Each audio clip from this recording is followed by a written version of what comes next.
Dans la bataille d'opinion sur la politique migratoire, le parti Les Républicains semble se démarquer auprès du public par la popularité de ses propositions. C'est ce qui ressort d'une enquête menée par Odoxa Backbone Consulting pour Le Figaro.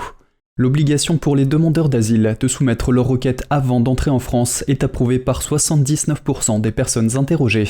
Les Français ont également exprimé leur soutien à l'intégration des immigrants déjà présents sur le territoire, tels que le droit de travailler pour les demandeurs d'asile et la création d'un titre de séjour pour les travailleurs sans papier. D'autres mesures, telles que l'établissement de quotas annuels d'immigration par le Parlement et la possibilité d'organiser un référendum sur la politique migratoire, bénéficient également d'un soutien significatif.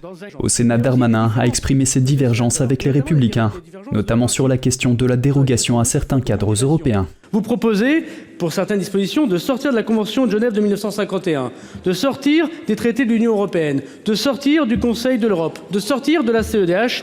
Et si, c'est tout à fait vrai, c'est une question importante que ce Frexit migratoire. Bruno Retailleau, président du groupe LR au Sénat, a toutefois précisé qu'il ne s'agissait pas de s'exonérer des traités, mais d'inscrire dans la Constitution la possibilité de déroger à la primauté des traités et du droit européen, avec une loi organique, votée dans les mêmes termes par les deux assemblées, ou approuvée par référendum quand les intérêts fondamentaux de la nation sont en jeu.